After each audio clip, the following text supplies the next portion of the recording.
Mateus 6,19: não acumulem para vocês tesouros na terra, onde a traça e a ferrugem destroem, e onde os ladrões arrombam e furtam, mas acumulem para vocês tesouros nos céus, onde a traça e a ferrugem não destroem, e onde os ladrões não arrombam nem furtam. Pois onde estiver o seu tesouro, aí também estará o seu coração. Os olhos são a candeia do corpo. Se os seus olhos forem bons, todo o seu corpo será cheio de luz. Mas se os seus olhos forem maus, todo o seu corpo será cheio de trevas.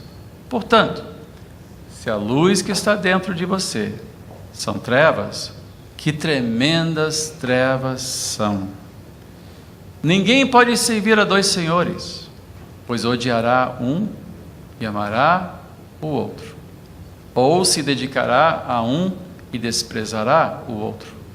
Vocês não podem servir a Deus e ao dinheiro. Portanto, eu lhes digo, não se preocupem com a sua própria vida, quanto ao que comer ou beber, nem com seu próprio corpo, quanto ao que vestir. Não é a vida mais importante que a comida, e o corpo mais importante que a roupa? Observem as aves do céu, não semeiam, nem colhem, nem armazenam em celeiros, contudo, o Pai Celestial os alimenta. Não têm vocês muito mais valor do que elas?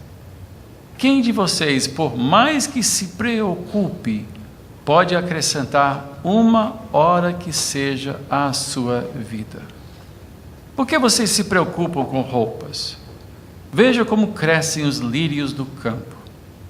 Eles não trabalham, nem tecem. Contudo, eu lhes digo que nem Salomão, em todo o seu esplendor, vestiu-se como um deles.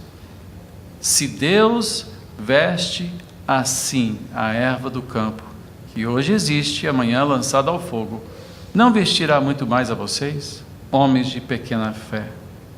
Portanto, não se preocupem dizendo que vamos comer, ou que vamos beber, ou que vamos vestir, pois os pagãos é que correm atrás dessas coisas, mas o Pai Celestial sabe que vocês precisam delas.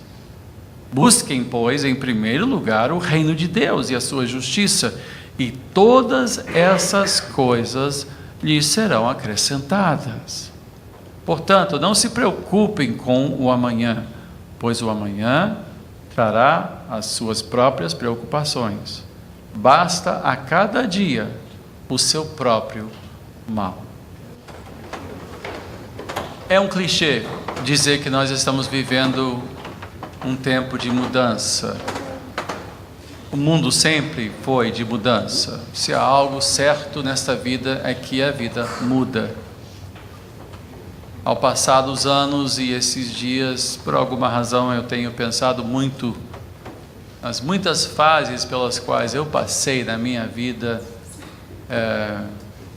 e os desafios diferentes, problemas diferentes, pessoas que eu conheci, com quem eu trabalhei, que não vejo mais e nem consigo mais ver, não nos falamos mais. Outros tempos. E cada um desses tempos, cada um desses períodos traz os seus próprios desafios, principalmente a nossa fé. Uma constante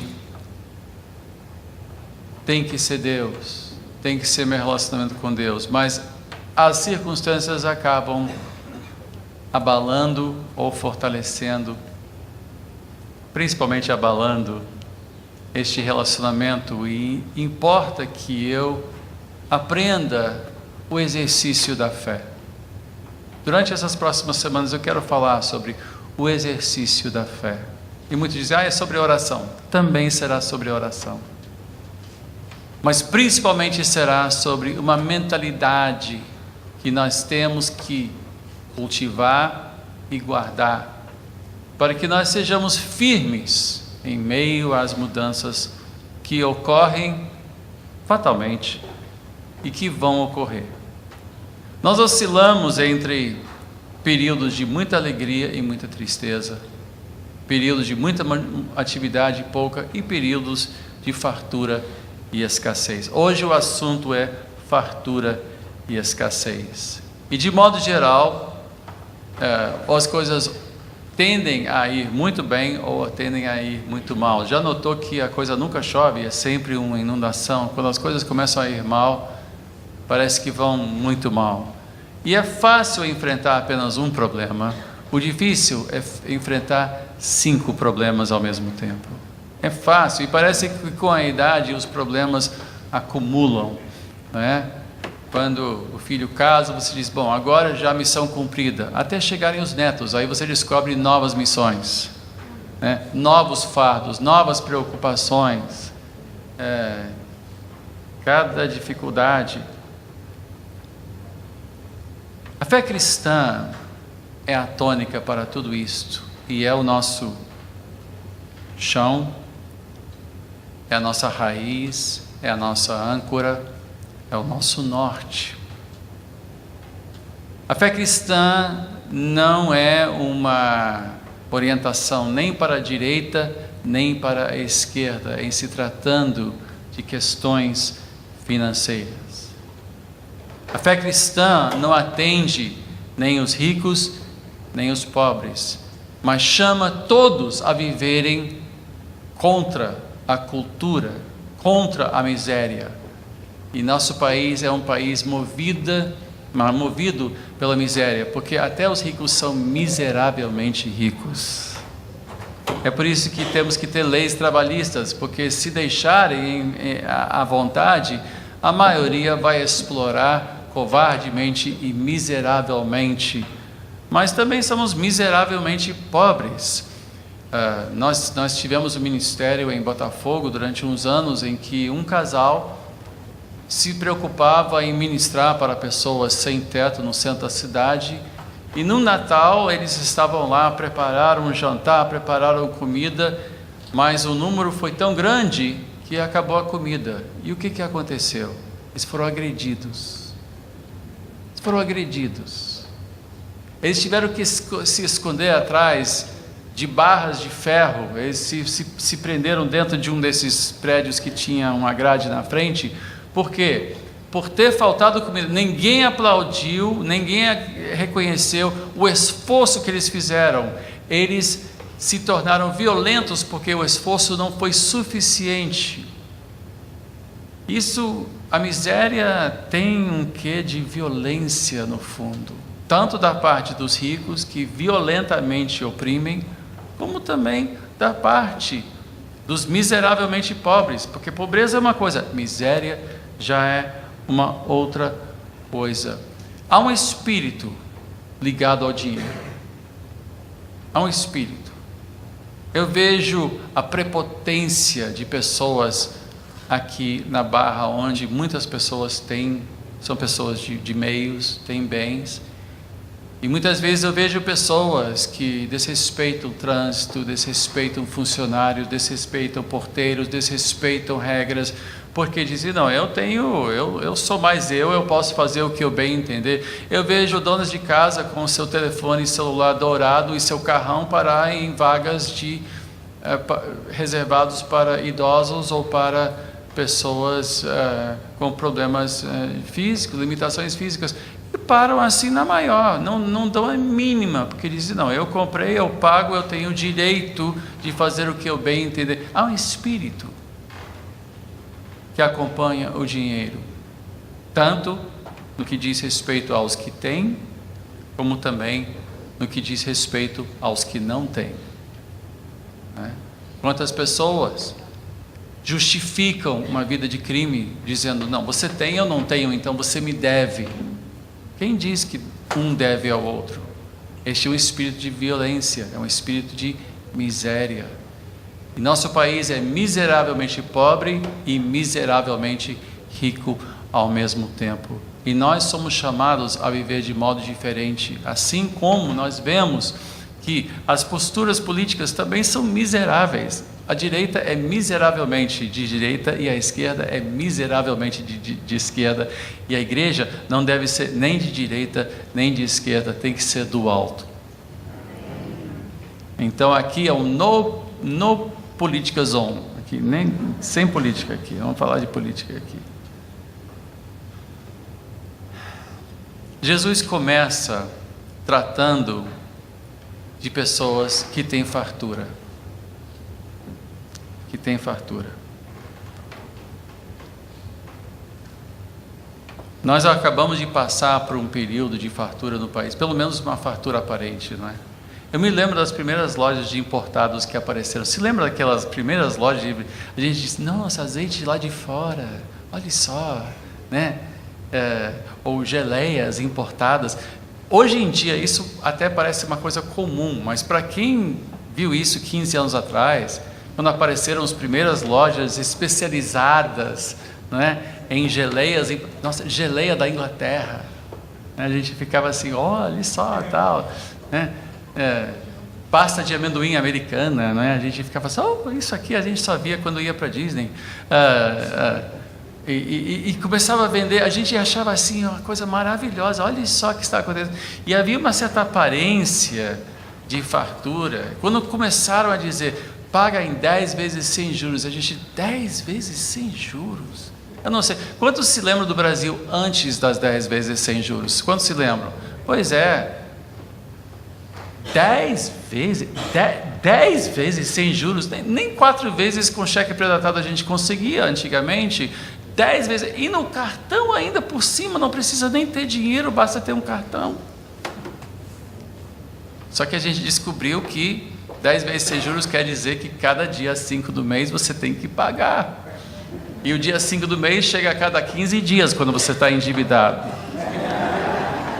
Pelo menos parece, né? Então começamos a comprar televisores de tela plana, né?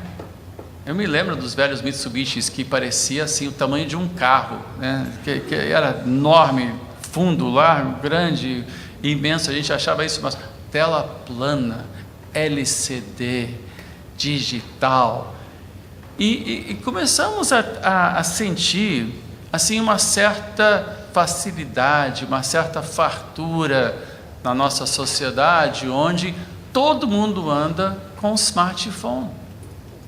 Eu vejo pessoas que têm smartphone que custa mais do que o equivalente a um mês inteiro de salário.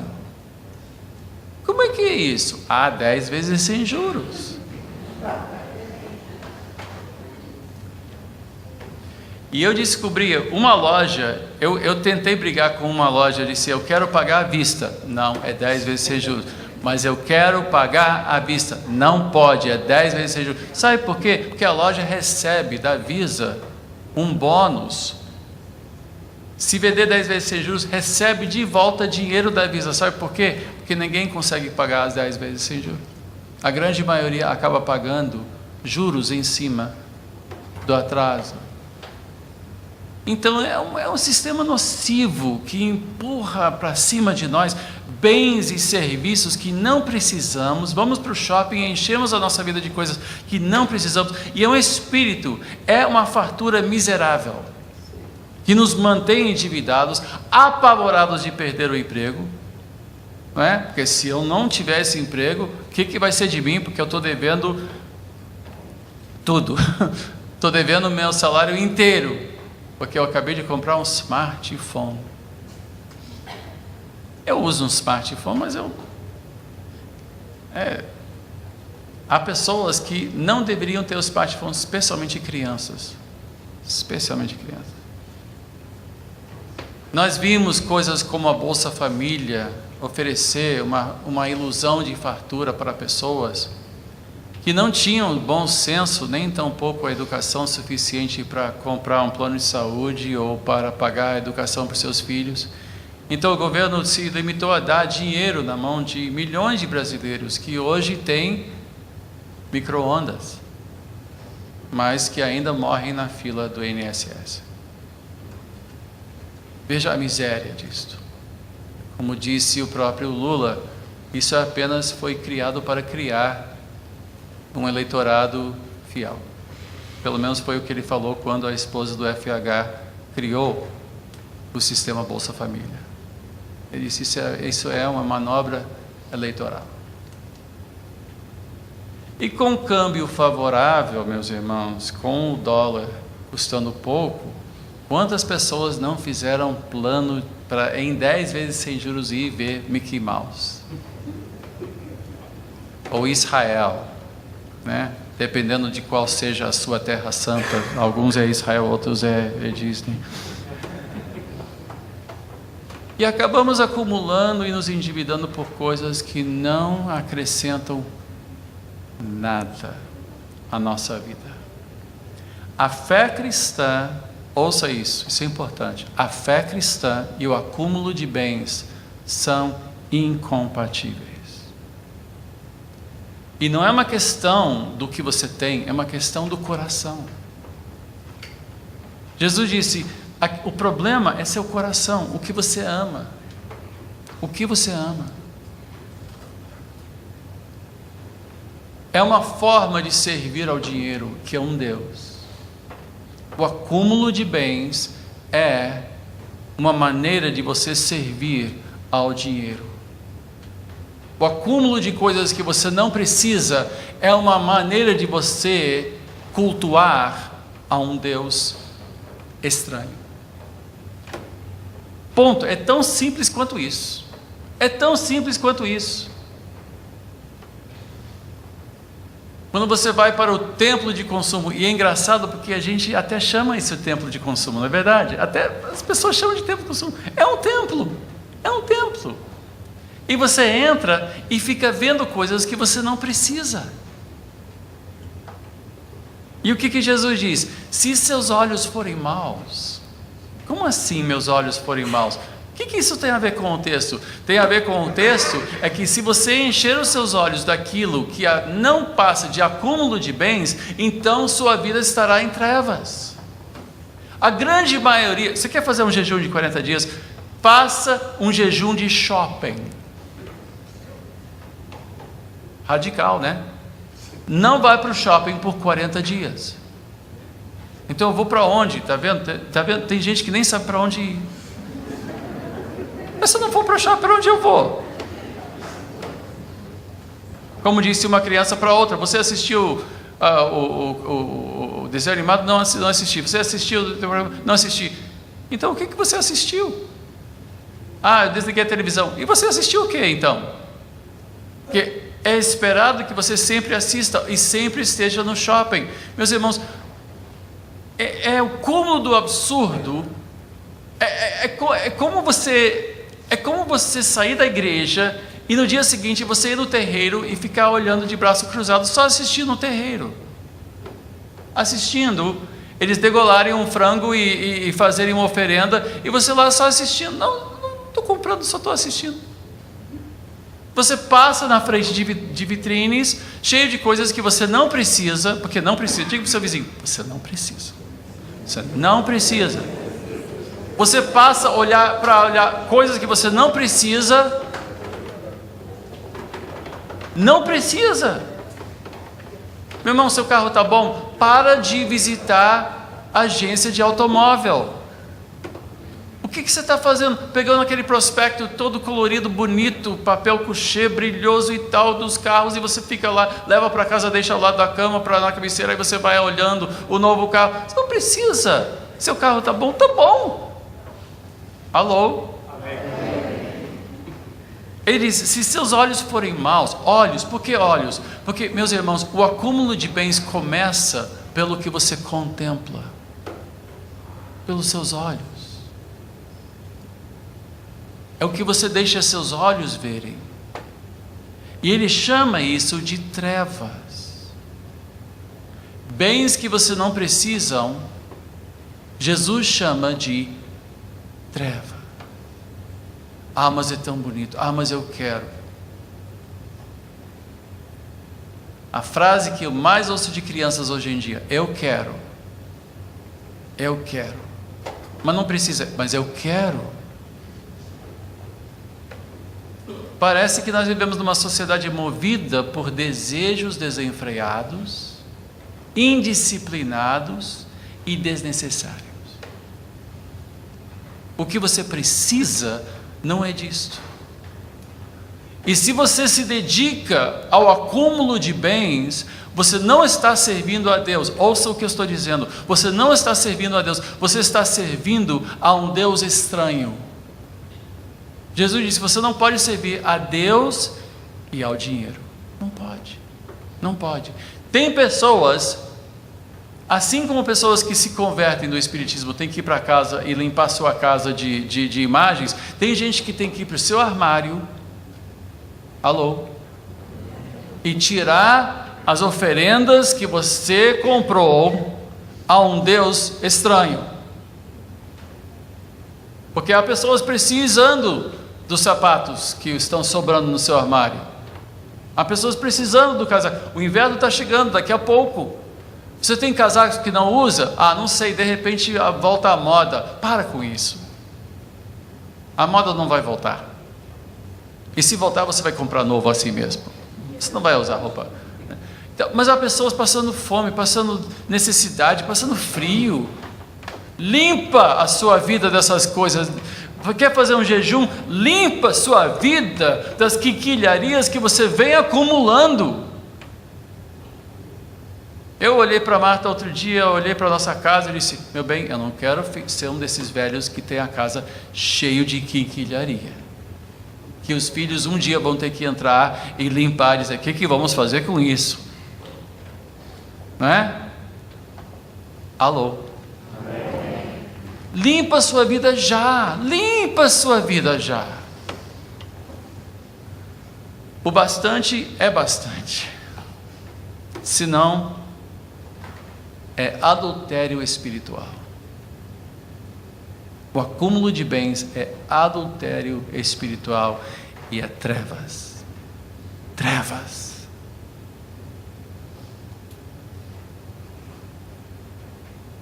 Agora os tempos estão virando. E depois de tratar da fartura, Jesus tratou da escassez. Eu sei que todo mundo se sente, está todo mundo apavorado que vai sofrer escassez. Todo mundo está assim: meu Deus, o que vai ser de nós? Eu não sei. Veja só, deixa eu só dizer uma coisa: vamos sobreviver tudo que vem por aí. Olha, eu sobrevivi ao plano Collor. Alguém aqui se lembra do plano Collor? Quem se lembra do plano Collor? Eles roubaram tudo do Brasil, menos 50 cruzados em cada conta.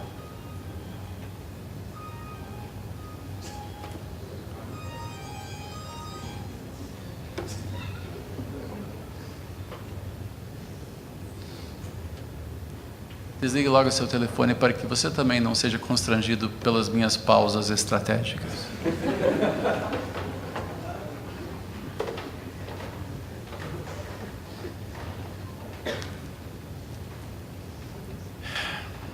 Nós vamos ter que ser prudentes.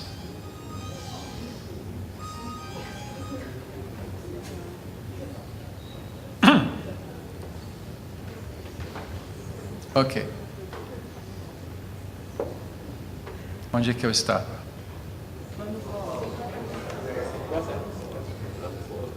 Ok. As facilidades estão passando, gente. Já não tem mais 10 vezes sem juros. Se tiver, então o preço está o triplo que tinha que ser. Está acabando isso, não é? No máximo estão dando 2 vezes sem juros. Mas, ou seja, o pessoal está caindo na real que o dinheiro está apertando, a inflação vai subir. E a coisa pode apertar mais ainda. Daqui a pouco os importados vão desaparecer. Meu Deus, a minha geleia vai desaparecer do supermercado e tal. Você pode se viver sem a geleia importada.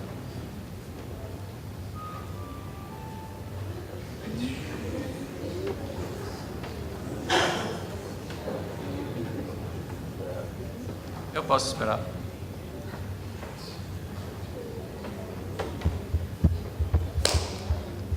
Os ricos estão perdendo o sono. Os ricos estão perdendo o sono. Temos conversado com um grupo empresarial, que são donos de shoppings, vão para Cancún, vão para Miami a cada 30 dias, estão chorando pobreza, porque não vão poder trocar seu Mercedes este ano. Chorando pobreza. Meu Deus do céu, está faltando dinheiro, vamos ter que mandar embora 30 pessoas, 40 pessoas, 100 pessoas. Miseráveis, pecadores são. É claro que nós vamos ter que ser prudentes. Nós vamos ter que ser prudentes. O país vai ter que botar o pé no chão. E tem gente que não está botando o pé no chão, não. Tem gente que está ignorando as nuvens que estão se aproximando do Brasil. Tem gente, eu conheço gente que está financiando bobagens até hoje. Temos que parar com isso. Quem não estiver fazendo isso, esse vai sofrer. Então nós vamos ter que aprender a viver com contentamento e piedade. É fonte de grande lucro, segundo Paulo. Não vamos viver alienados, mas viver preocupados já é outra coisa. Se prosperidade representa o perigo de trevas, um acúmulo, a escassez também representa certos perigos. A escassez pode também atentar contra a nossa fé e devoção. Essa preocupação, essa ansiedade, este viver preocupado com o dia de amanhã é algo que está se apoderando do país. As pessoas estão com medo. As pessoas estão com medo. Os empresários estão com medo, já estão planejando cortes de pessoal. Os funcionários estão com medo porque já estão vislumbrando que vão ser cortados e então o que vão fazer? Vou arrumar outro emprego desses? O que eu vou fazer? Nós temos uma noção muito rala da presença de Deus em nossas vidas e neste mundo. O cristão, e parte da nossa devoção em fé, tem que voltar a uma noção muito clara da relação de Deus a tudo que há. Meus irmãos, Deus está aqui. Deus está aqui. Ele sabe quantos fios de cabelo cada um de nós tem. Ele sabe quantos grãos de areia existem no mundo. Ele sabe quantas estrelas há no céu. Ele sabe quantas vezes você vai respirar até o fim da sua vida. E mais, Deus alimenta todos os pássaros do mundo. É o que Jesus disse. Pássaros não vivem longe de Deus. Deus alimenta os pássaros. Deus veste as flores, todas as flores do mundo. Deus as veste. É isso que Jesus está dizendo. Ele disse: se Deus veste os lírios do campo, às vezes a gente passa por cima dessa passagem sem realmente se tocar. Peraí, Deus veste os lírios do campo. Essas plantas aqui fora, Deus cuida dessas plantas. Ele sustenta tudo. Nós não vivemos num mundo onde Deus tem que visitar de vez em quando. Às vezes nós temos essa ideia de eu tenho que orar para que Deus venha. Deus está aqui. Deus está no nosso meio. Deus nos acompanha. Deus nos vê cada hora de cada dia da nossa vida. Você nunca está longe da presença de Deus. Talvez não seja a presença sentida de Deus. Talvez você esteja assim numa situação em que você está assim, digamos, desatento à presença de Deus. Mas Jesus está nos chamando a atenção de que Deus sempre está cuidando de nós. Deus sempre cuidará de nós. Nós não temos que chamar a atenção de Deus. Assim como uma criança que está ao lado da piscina dizendo: papai, papai, papai, olha o que eu vou fazer agora. Papai, olha para mim. Que criança quer isso? Quer que o pai veja? O pai sempre nos vê. O pai sempre nos vê. O nosso Pai Celestial está te vendo agora, neste exato momento. Você não tem que dizer: Senhor, olhe para mim, Senhor, atenta para a minha oração. Deus sempre nos vê, sempre, sempre, Sempre, você jamais pode duvidar sobre isso. Jesus disse, se Ele veste os lírios do campo, se Ele cuida dos pássaros, se cada pássaro que cai, Deus vê. Cada grão de areia, Deus sabe onde fica. Pense nisto. Cada grão de areia, cada pássaro, cada flor. Será que... engraçado, porque Jesus usou a frase, ó homem de pequena fé. Quando foi a outra vez que Ele falou isso? Alguém se lembra? Porque nesse texto Ele diz, ó homem de pequena fé. Quando foi a outra vez que Ele usou essa frase? Estava no barco. E o que os discípulos disseram? Senhor, não te preocupes conosco? Vamos afogar? Não dá a mínima? Ele disse, ó homem de pequena fé. O exercício da fé é o quê? É cultivar a noção da presença constante de Deus. É praticar a presença de Deus a cada momento. Você não tem que chamar a sua atenção, você não tem que duvidar dos seus cuidados, você não tem que duvidar da sua providência, nem tampouco do seu poder, porque Deus tudo pode e cuida de toda a natureza e mais. Jesus disse, você vale muito mais do que uma flor, do que um pássaro. Você vale muito mais para Deus. Diga para o seu vizinho, você vale muito mais. Você vale muito mais.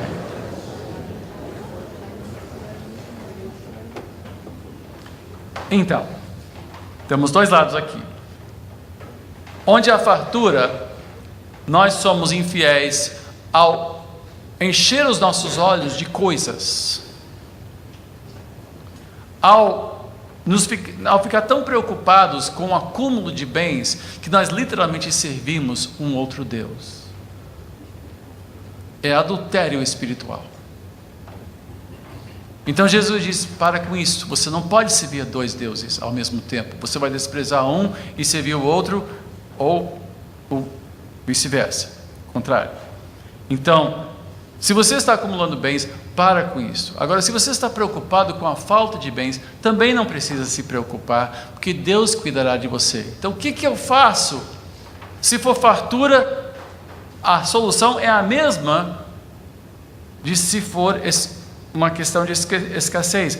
Buscar em primeiro lugar o reino de Deus e a justiça de Deus. Ou seja, a tônica desses dois perigos, ou seja, de viver preocupado ou de viver... Porque fartura também preocupa, né? Também preocupa. Quantos homens, né? Ou mulheres também, mas o homem é famoso por isso, compra um carro novo e se preocupa com o carro, de não arranhar o carro, não empresta o carro para a esposa. Não, no meu carro não vai botar a mão no meu carro, tal. Ninguém pode botar a mão no meu carro, né? Como se o carro fosse algo tão precioso e especial. O carro vai enferrujar, por mais espetacular que pareça hoje, amanhã é ferro velho. Mas seu coração, você fica assim, né? Aquela coisa de manter ele polido, de só levar ele no lava-seco, né, lá no shopping, e não deixa ninguém botar a mão, tem que até para lavar você gasta mais, porque tem que ser aquele cuidado especial. Seu coração se envolve com a coisa, né? Seja roupa, seja sapato, seja, né? Então, seu coração não pode ser isso, mas também seu coração não pode esquecer que Deus está presente. Qual é a tônica então? Buscar em primeiro lugar. Requer uma vida orientada por Deus. Requer uma vida cheia da presença de Deus. Requer uma vida voltada para Deus. Meus irmãos, tudo isso vai passar. Daqui a 100 anos, todos nós estaremos mortos, todos. 100 anos. 100 anos. 100 anos passa assim. Passa em 100 anos. Onde estaremos nós? Onde estaremos nós em 100 anos? Eu quero estar no céu. Mais alguém? E o que eu faço hoje tem consequências. Ou eu estou caminhando para o céu, ou eu estou caminhando em outra direção.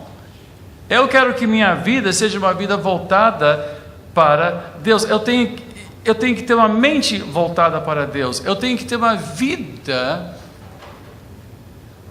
movida por fé.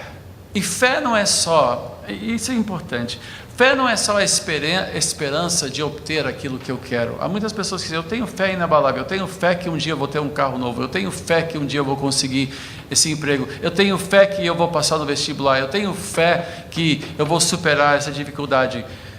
Fé não é isto, fé é devoção. É o que Jesus disse, esta é uma questão do coração. Qual é a primeira coisa que vem à sua mente quando você acorda pela manhã? É o sonho de consumo? Não responda. Qual é a primeira? Fora a necessidade de tomar café, né? Qual é a última coisa que ocupa sua mente antes de dormir à noite? A preocupação? Falta fé. É um sonho de consumo? Falta fé. Uma vida de fé é uma vida que acha todo o seu prazer em Deus. Todo o seu prazer em Deus. É achar seu alento no fato de que não importa o que acontece nessa vida, eu sei que eu tenho uma herança esperando por mim em Cristo Jesus. A vida de fé é uma vida vivida profeticamente. É viver toda a sua vida profeticamente. É saber que isso não importa, isso vai passar. Todas essas dores um dia vão passar. Todas essas lágrimas um dia Deus vai secar. Um dia não haverá mais doença. Um dia não haverá mais impostos. Um dia não haverá mais o PT.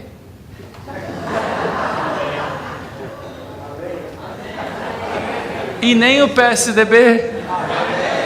E nem o PMDB. Porque todas essas siglas estarão no inferno, com certeza. No politics zone aqui, né? Já todo não vai. Quantas pessoas se degladiam, ai meu Deus, brigam com coisas e deixam seu coração se inflamar por coisas que não importam, que são passageiras. Meus irmãos, essa moda vai passar. Tem pessoas que querem viver na moda, vivem escravos da moda, porque é a última moda, então tem que ser uma roupa assim, o cabelo assim e tal. A moda vai passar, um dia tudo vai virar pelanca mesmo, e não importa, nada disso importa, porque um dia eu estarei com Cristo. E esse um dia não durará um dia, durará para sempre. Isso é o que importa. Por que a gente aguenta o dentista? Com todo respeito aos dentistas. Por que a gente aguenta um dentista? Aquilo dói, aquilo entra na coluna dorsal. E você aguenta porque você sabe que você não tem que viver lá. É só por um curto prazo. Você sabe que aquela dor é para o seu bem, né? Então você aguenta. Meus irmãos, a vida é algo que a gente aguenta. As coisas dessa vida a gente aguenta, porque um dia tudo isso vai passar e tudo vai ter valido a pena, se nós de fato estivermos em Cristo Jesus.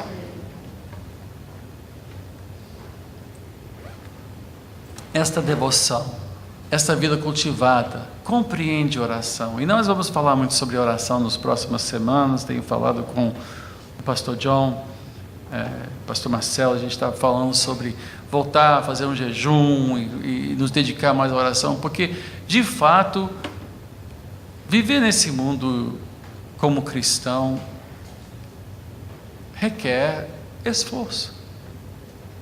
Ninguém vive a vida cristã em piloto automático. Se fizer apenas o que vem naturalmente, você vai se preocupar ou vai acumular. É um ou outro. Ou você vai viver preocupado com o que você não tem, ou você vai viver ocupado com o que você tem. E não importa o que você tem ou não tem, o que importa é servir a Deus com devoção e de todo o seu coração. Nós somos chamados para uma outra vida. Nós somos chamados para uma vida profunda. Para uma vida guiada por algo que o mundo não vê, que o mundo não valoriza, mas que nós sabemos vale por toda a eternidade. Tem uma música, só de estar em tua companhia, meu coração já começou a mudar. E diz, quando eu contemplar o Senhor, eu quero ser alguém mais profundo, alguém de oração, alguém que não é levado pelas coisas deste mundo. Este mundo é sujo, gente, o mundo é sujo, a beleza é enganosa, o charme é falso, as luzes da ribalta são falsas. O que o mundo valoriza é pó. É pó. O que o mundo celebra é sujo, só tem aparência. Por trás daquela aparência, por trás daquele show, há alianças nefastas. Mas se nós tivermos pouco, mesmo tendo pouco, se tivermos Cristo, nosso coração estará cheio. A beleza do Senhor encherá a nossa alma. Ele supre a nossa necessidade. Se buscarmos em primeiro lugar o reino e a justiça de Deus, todo o resto nos será acrescentado. E o que Deus dá não acrescenta dores. O que vem de Deus não é pago em 10 vezes sem juros. O que vem de Deus já foi pago. É de graça. Mas nós temos que voltar nosso coração para isso. Nós temos que voltar a nossa mente para Ele. Nós temos que viver a nossa vida à sombra do Altíssimo. Jejum de 40 dias de shopping. Boa ideia, né? Que tal? Que tal? 40 dias sem entrar no shopping. Você consegue? É um tipo de jejum. Para muitos vai ser um jejum difícil. Sem olhar uma vitrine. Sem olhar aquele sapato que você não precisa, mas assim que você bota o olho, a sua alma fica em trevas. É o que Jesus disse. Se os olhos forem maus. Aquele televisor com mais 3 polegadas do que o televisor que você tem na sua sala. Com uma tela 3D. Agora tem tela, é uma curva, né? Isto e R$3 compra um cafezinho. Para que serve isso? Não tem nada na televisão que preste mesmo? Para que você precisa de mais polegadas para ver o que não presta? Alô? É verdade. Vai para qualquer agência, senta num carro, não importa a marca do carro, ainda tem um volante e 4 rodas. Se você se encanta com isto, então seus olhos estão em trevas. Não é motivo de encanto. Não se encante com as coisas do mundo. Não se encante com um novo smartphone. Não se encante com uma roupa. Dê seu coração a Deus. Renda seu coração a Deus somente.